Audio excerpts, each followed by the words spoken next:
बरसात का मौसम शुरू होते ही गांव की गलियों में एक अलग सी चहल पहल दिखने लगती है। कभी खेतों में हरियाली की लहरें दौड़ जाती तो कभी छोटे छोटे तालाबों का पानी भरकर गांव वालों के चेहरे पर मुस्कान बिखेर देता। पर वही बरसात जब हद से ज्यादा हो जाए तो वो वरदान नहीं, अभिशाप बन जाती है। ऐसी ही एक बारिश ने एक छोटे से गांव में भयावह रूप धारण कर लिया था। 5 दिन तक लगातार पानी बरसता रहा और इसने पूरे गांव को अस्त व्यस्त कर दिया। गांव के एक कोने में टूटी फूटी झोपड़ी में 2 छोटे भाई बहन रहते थे।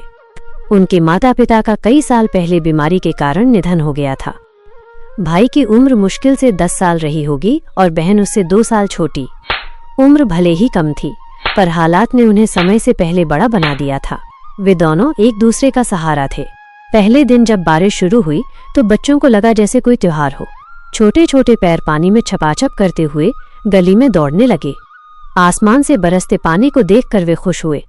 उन्हें लगा ये बारिश कुछ घंटों में रुक जाएगी, लेकिन शाम होते होते पानी का वेग बढ़ने लगा।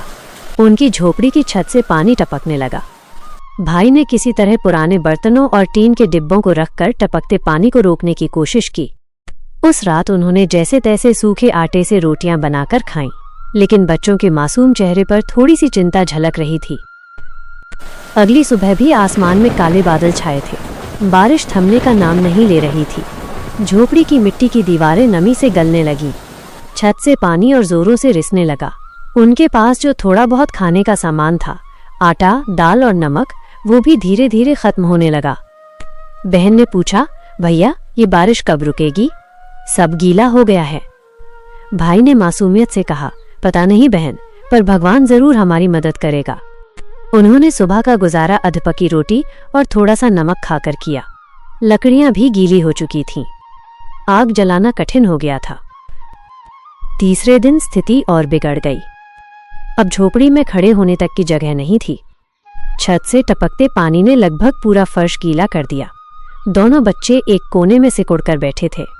भूख ने उनका जीना मुश्किल कर दिया। उनके पास खाने के लिए कुछ भी नहीं बचा था।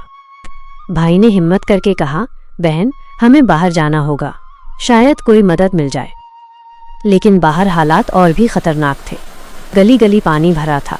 बारिश की बूंदें मानो चाकू की तरह शरीर पर गिर रही थीं। फिर भी उन्होंने हिम्मत नहीं हारी। चौथे दिन भूख ने उन्हें लाचार कर दिया। सुबह से शाम तक उन्होंने कुछ भी नहीं खाया। बहन बार बार रो पड़ती, भैया मुझे बहुत भूख लगी है। भाई की आंखों में भी आंसू आ जाते, पर वो अपनी बहन के सामने मजबूत बने रहने की कोशिश करता। उसने पास के एक घर का दरवाजा खटखटाया। शुरू में लोग अनजान बच्चों को देखकर हिचकिचाए, लेकिन जब उनकी हालत देखी, भीगे कपड़े, कांपते हुए शरीर और सूनी आंखें, तो दिल पसीज गया। एक बुजुर्ग औरत ने उन्हें अंदर बुलाया। उसने गर्म दूध और थोड़ा सा चावल खिलाया। बच्चों के चेहरे पर पहली बार राहत की झलक दिखी। बरसात अब भी नहीं थमी थी। गांव के कई घर डूब चुके थे, लेकिन अब उन भाई बहन की देखभाल गांव के कुछ दयालु लोग करने लगे थे। किसी ने सूखे कपड़े दिए तो किसी ने खाना। धीरे धीरे गांव के लोगों को समझ आया कि अकेले रह रहे इन मासूमों को ऐसे हालात में छोड़ना बहुत बड़ी नाइंसाफी होगी। गांव के मुखिया ने सबको इकट्ठा करके कहा, ये बच्चे हमारे ही गांव के हैं। इनके माता पिता नहीं हैं, पर हम सब इनके अभिभावक हैं। जब तक बारिश नहीं रुकती, हम सब मिलकर इनकी देखभाल करेंगे।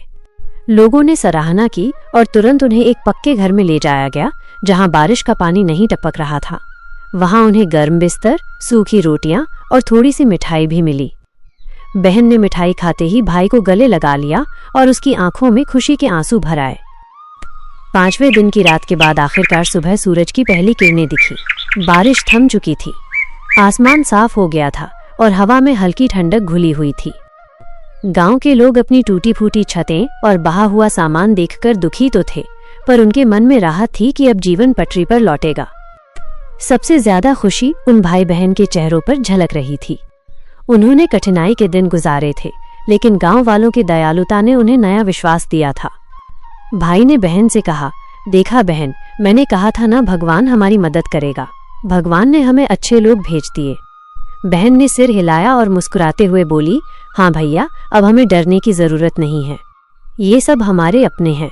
ये कहानी हमें सिखाती है कि जीवन में चाहे कितनी भी कठिनाइयां क्यों ना आए, इंसान अकेला नहीं होता।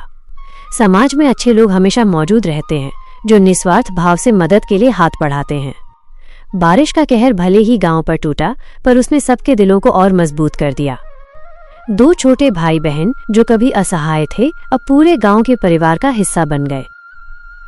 उनकी आंखों में अब डर नहीं, बल्कि उम्मीद और भरोसा था।